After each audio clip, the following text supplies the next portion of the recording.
Hi, it's great.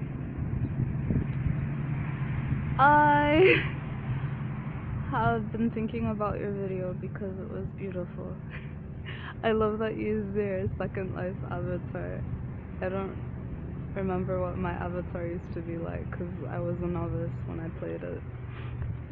I think the only virtual reality thing that I was not really that much of a novice at was Ambu, and that got weird. But basically my ideas about that is that what we've been is always what we are. What we once were is still what we are. So basically the way we were as we were children kind of carries on, as we grow. Basically as we grow, yeah. It continues with you in small ways, sometimes more internal than external, and sometimes on more of an introverted level than an extroverted level, but it's always there. And it's kind of beautiful because it's as though we're like this mega system of rainbows, if you can think about it like that. Like it's intense. Like first we are 1 day old or something, and we are that rainbow, with light in our eyes, looking at the world, fascinated about all that is to come, and kind of bewildered because we don't understand why we are not in that jelly sack that we were in, where we could only hear sounds and see our hands before us. And then days pass and years pass and so on and so forth, but we still have that first time as a basis, kind of. That makes any sense. And I think that names are kind of useless. No, they have a use, but I see names as not conveying who we are. I feel, and it's somewhat something that's been observed, but I feel that the only name that is us is whatever translates through our actions and our behaviors and our way of living, because I have, I think, the third most common name on this planet, and I cannot, nor would it even make sense to say like, oh, you're being very Sarah today. So how can we lump together like thousands, trillions, maybe millions or billions of women around the world as the same thing?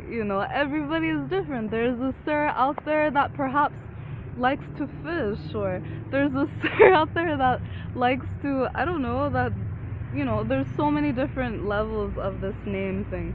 And even like every single name, I think, has at least been used more than once. And ultimately, I don't know if ultimately, oh, there's something on my eye, yeah? Their names, our names, are decided by parents, by our parents, or by our caregivers, or by our legal guardians or something like that. It is not the baby that either somehow is born with that one name in the back of their throat, and they say, hey little one, what do you want to be named? And they like blurt out like Annabelle, or I don't know, like Lucas or something like this.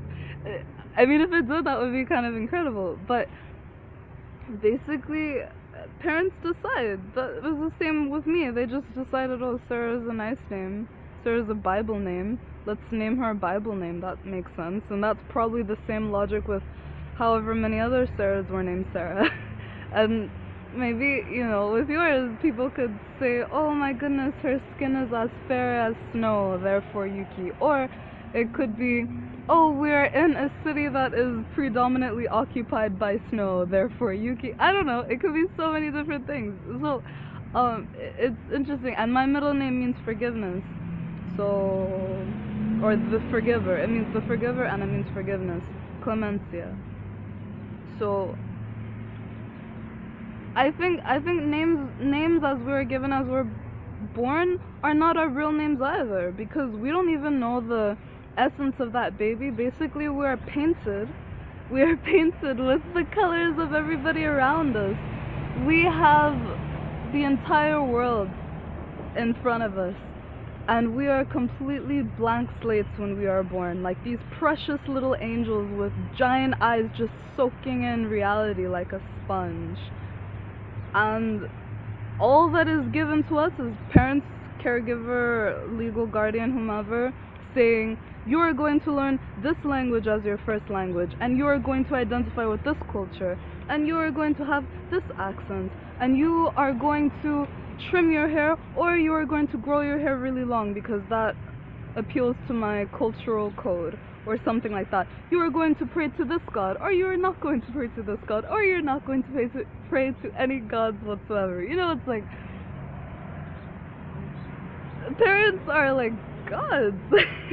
They get to decide anything about that baby. Basically everything we are is our surroundings, whatever it was that influence that shaped us into whom we are now. So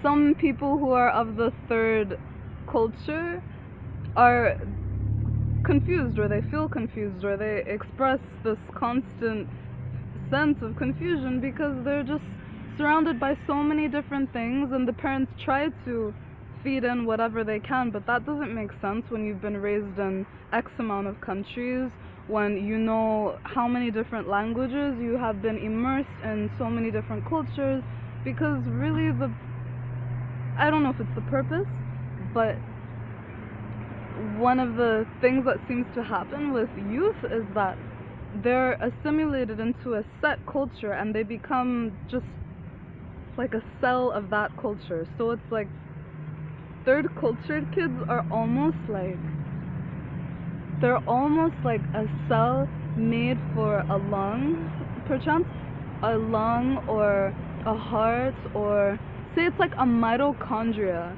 that can focus itself, or can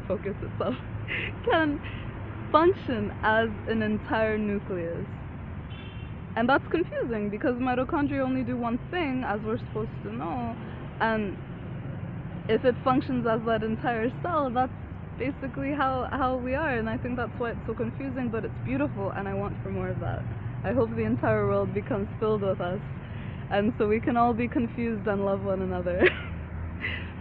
Anyways, I'm already speaking too much again. I hope you enjoyed. I miss you posting your videos and whatnot. This is my second one, so it's your turn for your third one, I guess. Yeah. Bye bye.